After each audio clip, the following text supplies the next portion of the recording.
오늘 말씀의 제목을 따라해 보시기 바랍니다. 전도자의 관점으로 살아가야 합니다. 전도자의 관점으로 살아가야 합니다. 오늘 디모데후서 4장은 이제 사도 바울의 편지의 마지막 부분입니다. 이 디모데후서를 쓰고 사도 바울은 목이 잘려 순교하게 되죠. 자기 자신에게 죽음이 점점 찾아오고 있다는 사실을 왜 모르겠습니까? 그래서 오늘 이 디모데후서 4장은 그의 유언서이면서 마지막 그 유언서의 부록입니다. 여러분, 우리가 누군가에게 마지막 순간을 맞이하면서 편지를 쓴다면, 그것이 나의 마지막 부록이라면 여러분은 뭘 쓰겠습니까? 사도 바울은 가장 중요한 이 자기 디모데와 남겨진 교우들에게 가장 중요한 메시지를 한 가지 남깁니다. 그것은 바로 두 가지 단어인데, 너는 전도하라, 너의 직무를 다하라. 말씀을 전파하라, 너의 직무를 다하라. 이 두 가지 말을 남기고 이제 사도 바울은 순교하게 됩니다. 사랑하는 성도 여러분, 오늘 말씀의 시작은 이렇게 말합니다. 어미 명하노니라고 1절의 말씀을 우리 다 같이 읽겠습니다. 하나님 앞과 살아있는 자와 죽은 자를 심판하실 그리스도 예수 앞에서 그가 나타나실 것과 그의 나라를 두고 엄히 명하노니, 엄히 명령한다라고 그런 말합니다. 왜냐하면 그토록 중요한 당부이기 때문에 그렇고요. 또 한 가지 성도의 사는 존재 목적이기 때문에 그렇습니다. 오늘 말씀에 그러면 복음을 전파하라, 말씀을 전파하라, 직무를 잘 감당하려면 우리가 어떻게 살아가야 합니까? 오늘 성경은 단 한마디로 이렇게 요약합니다. 전도자의 관점으로 남은 인생을 살아가야 된다는 거예요. 오래 살겠다, 건강하게 살겠다, 병 없이 살겠다, 나는 부자로 살겠다, 이런 관점이 아니라는 겁니다. 나에게 주어진 시간이 얼마 안 남았어요. 그 시간을 전도자의 관점으로 살아가야 된다는 것입니다. 여러분, 이것을 의무나 책임으로 생각하면 안 됩니다. 사람이 마지막 순간에 느끼는 그 고통이 무엇인 줄 아십니까? 의미의 고통이에요. 나는 뭘 하며 살았나? 그리고 나는 뭘 남겼나? 여러분, 만약에 오늘 저녁에 주님께서 여러분을 부르신다면, 또 아니면 예수님이 재림하신다면 여러분의 인생에 의미를 부여할 수 있습니까? 뭘 위해서 살았습니까? 여러분의 인생의 성공의 기준은 무엇인가요? 어제 우리 순장 모임에서 제가 그런 질문을 했어요. 순장들을 다 아시는데, 내가 생각하는 순장의 성공이란 기준이 무엇인가? 했더니요, 말씀을 적용하고 나누는 것이다 라고 말했고, 어떤 한 분이 그 다음에 순원끼리 밥을 잘 먹는 거라고, 그게 자기의 성공이래요. 나쁘지 않아요. 여러분, 그런 성공의 기준이 명확해야 합니다. 그러면 여러분에게 부탁드립니다. 말씀드립니다. 여러분은 오늘 저녁에 주님께서 마지막 편지를 쓰고 죽는다면 여러분의 인생의 성공의 기준은 뭡니까? 저는 요즘 목회를 하면서 제 목회의 성공의 기준을 정했어요. 제가 목회를 하면 할수록, 말씀을 전하면 전할수록 우리 교인들이 예수님을 알고 믿고 예수님이 참 좋다, 귀하다, 저런 분을 위한 것이라면, 저런 예수님이시라면 나의 목숨을 걸어도 좋다, 이런 게 교인들에게 전달된다면, 다시 말합니다. 예수님이 누군지 알아요. 알았더니 어느 날 믿어져요. 믿어지고 나서 예수님을 좋아해요. 그리고 좋아진 예수님을 위해서 저런 분이라면 목숨을 걸어도 좋겠다. 여기까지 우리 교인들이 갔다면 저의 목회가 성공 아닐까요? 왜 확신이 없으세요? 제가 이거 하다가 우리 안락교에서 목회 마칠 건데, 하나님이 제 마음속에 자꾸만 그런 말씀을 주셨어요. 교회를 잘 짓는 것이 저의 성공의 기준, 한 번도 삼아 본 적은 없어요. 자랑하고 싶은 마음은 좀 있더라고요. 그런데 그게 제 성공의 기준은 아니지 않습니까? 여러분, 교인을 몇천 명만, 이런 거의 성공의 기준이 아니라 그 한 명 개개인이 예수님을 알고 믿고 사랑하고 그분을 위해서라면 내가 죽어줘도 좋겠다라는 이런 모습이 된다면 우리 주님이 언젠가 제가 목회를 마칠 때 아니면 천국에 갔을 때 야, 너는 목회 성공했다, 이렇게 말하지 않겠습니까? 오늘 본문의 말씀도 그런 겁니다. 이런 마지막 때가 찾아오게 될 때, 이렇게 종말이 개인적 종말이든 우주적 종말이든 마지막이 찾아오게 될 때 우리의 인생을 의미 있게 만들고 싶다는 하나님의 열망이 담겨져 있어요. 그럼 한번 묻습니다. 여러분이 재산을 많이 축적하면 여러분 의미 부여가 될 거라고 생각하십니까? 다 놓고 가야 되는데요. 여러분이 그렇게 건강을 위해서 몸에 좋은 음식을 찾아다니면서 새벽 기도는 주일 예배는 안 나오면서 몸에 좋다라는 맛있는 음식은 맛집은 저 대구까지 찾아가고 포항까지 가고 이렇게 평생을 살았어요. 여러분 죽기 직전에 그 썩어질 육체를 위해서 공급받은 것 의미 부여가 될까요? 안 됩니다.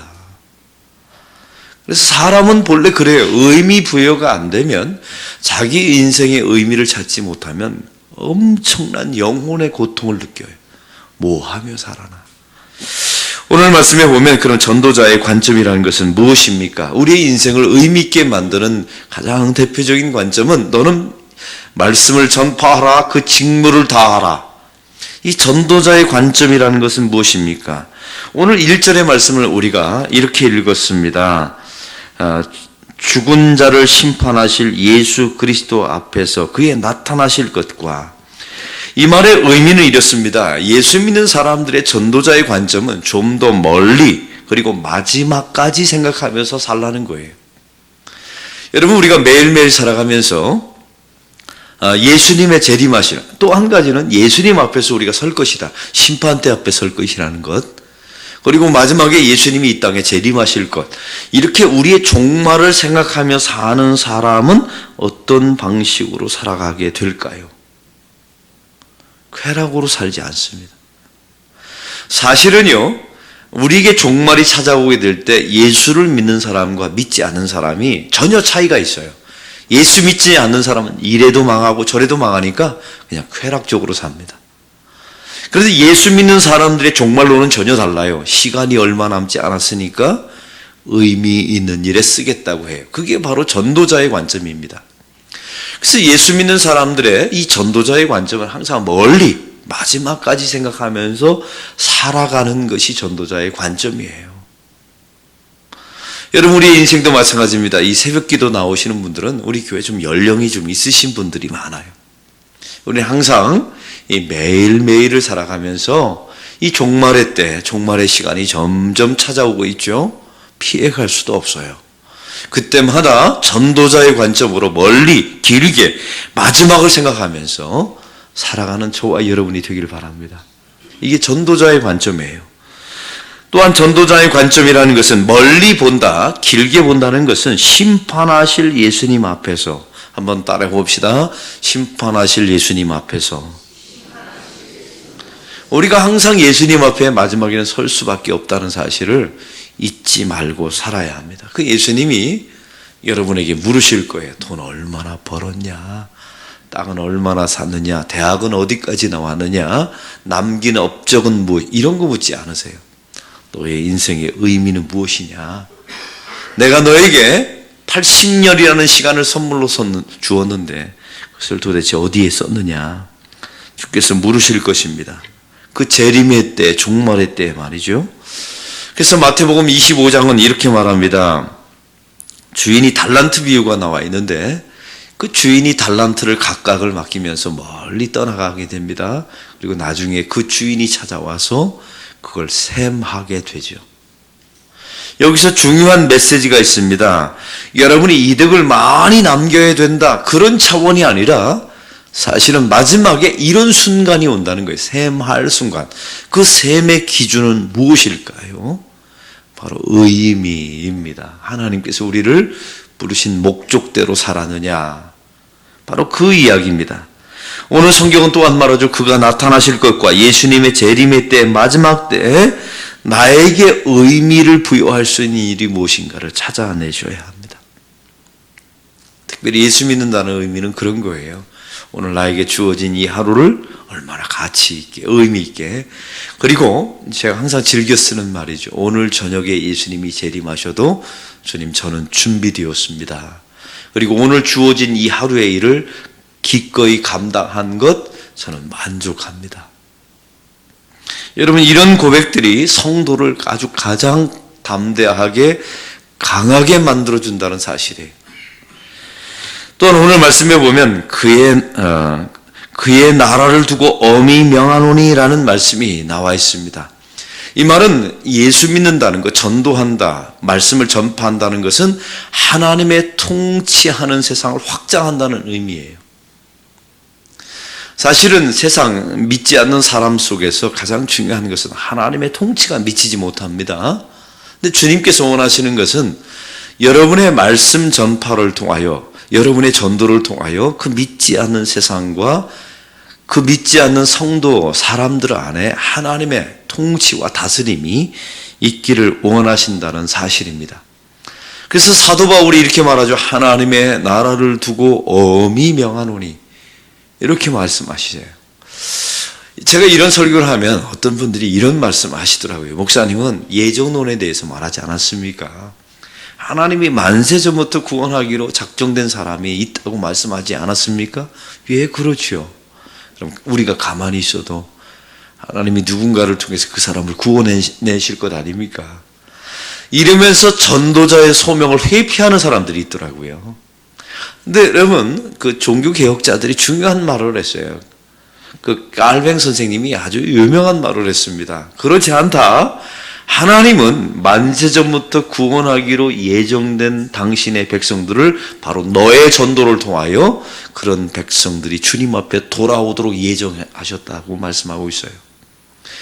여러분 주변에 이런 관심이 있어야 합니다. 도대체 내 주변에 누가 하나님의 예정되기로, 구원하기로 예정된 백성일까? 근데 알 수 있어요, 없어요? 없어요. 그 알 수 있는 방법 하나 가르쳐 드릴까요? 여러분이 그 사람을 향해서 전도했을 때 그 사람이 예수 믿으면 그 사람은 예정된 하나님의 백성이에요. 여러분이 전도했어요. 그런데 그 사람이 예수를 안 믿고 영접하지 않았어요. 그 사람은 예정된 백성이 아니에요. 어떻게 알 수 있어요? 전도 해봐야 돼. 이걸 잊지 마셔야 합니다. 그래서 우리의 마음속에는 항상 모든 사람은 하나님의 백성일 가능성이 있다라는 전제를 가지고 복음을 전하셔야 돼요. 끊임없이 중단하지 않고 인내하고, 오늘 성경은 그 인내라는 단어를 계속 사용하죠. 하나님께서는 그래서요, 우리가 예정된 백성, 버림받은 백성을 알아볼 수 있는 눈을 우리에게 허락하지 않았어요. 왜냐하면 말씀을 전파하라 직무를 다하기 위해서요. 그러면 우리가 내 주변에 수많은 예수 믿지 않는 사람들이 있고요, 그 가운데 하나님의 백성들이 있을 거예요. 그것에 대한 소망과 기대와 설레임이 있으셔야 돼요. 오늘 저와 여러분이 수많은 사람을 만날 겁니다. 믿지 않는 사람, 교회 안 다니는 사람 중에. 그 안에 성경은 분명히 말합니다. 하나님의 예정된 당신의 구원의 백성이 반드시 있다는 거예요. 여러분이 아무리 장사를 통해서 거래해도, 식당에서 아무리 스쳐가도 만나도, 엘리베이터에서 여러분 이 아파트 동에서 만나는 사람일지라도, 나의 친구일지라도 그 안에 하나님의 구원하기로 예정된 백성이 있어요. 그 사람을 하나님께서 말씀하십니다. 너의 전도를 통하여, 너의 말씀을 통하여, 너의 초청을 통하여 구원될 백성들이 있다는 겁니다. 할렐루야. 이런 관점으로 살아가야 된다는 거예요. 마지막 때가 찾아오면 찾아올수록. 여러분, 이 직무를 감당해야 종말의 때가 찾아오게 될 때, 우리가 죽게 될 때 자기 인생에 대하여 의미를 부여할 수 있다는 사실입니다. 그래서 오늘 2절의 말씀은 말합니다. 때를 얻든지 못 얻든지. 2절의 말씀을 다 같이 읽겠습니다. 너는 말씀을 전파하라. 때를 얻든지 못 얻든지 항상 힘쓰라. 범사에 어떻게 해요? 오래 참음과 가르침으로 경책하며 경계하며 권하라. 오늘 말씀에 이렇게 진행됩니다. 그러면 하나님의 백성들이 전도를 할 때, 혹시 내가 전도했을 때 거부당하면 어떻게 합니까? 그에 대한 말씀이 3절에 나와 있습니다. 다 같이 읽겠습니다. 때가 이르니 사람이 바른 교훈을 받지 아니하며 귀가 가리워서 자기의 사욕을 따를 스승을 많이 두고 4절 또 그 귀를 진리에서 돌이켜 허탄한 이야기를 따르리라. 여러분 이 말씀이 좀 어렵지요. 우리가 전도한다고 하여 다 믿는 것은 아니다. 그러나 그것은 너의 책임은 아니다. 라는 말씀을 하고 있어요. 여러분 여기서 중요한 말씀이 있습니다. 우리가 복음을 전한다고 해서 그게 다 들려지고 그들이 믿음이 생기는 게 아니에요. 여러분 만세전부터 예정하기로 작정되지 않은 하나님의 백성들은 아무리 전해도 그들이 들리지 않아요. 이제 여러분에게 한번 묻습니다. 여러분은 어떤 방식으로 예수를 믿게 되었나요? 여러분에게 복음을 전했던 그 누군가가 반드시 있었어요. 여러분 꿈에서 계시를 보고 교회에 와서 예수 믿은 사람 있습니까? 없어요. 참 이상하죠? 하나님은 당신의 백성을 사용하셔서 복음을 전파해요. 여기는 이유가 있습니다. 두 가지 의미인데 이건 하나님의 섭리와 주권 속에서 이루어졌다는 의미이고요. 또 한 가지 여러분을 통해서 사용하셔서 여러분이 전도하는 과정을 통해서 여러분의 믿음을 견고하게 만들어주세요. 그리고 여러분의 인생에 의미를 부여하게 하십니다. 여러분 우리가 마지막 순간에 만약 오늘 죽는다 했을 때 가장 큰 의미가 무엇일까요? 이런 의미가 아닐까요? 하나님, 오늘 하나님께서 저를 부르십니다. 이제 눈을 감으면 이 호흡만 5분만 멈추면 저는 하나님 나라 천국에 갈진데 저를 통하여 이러이러한 사람이 예수를 믿게 되었습니다.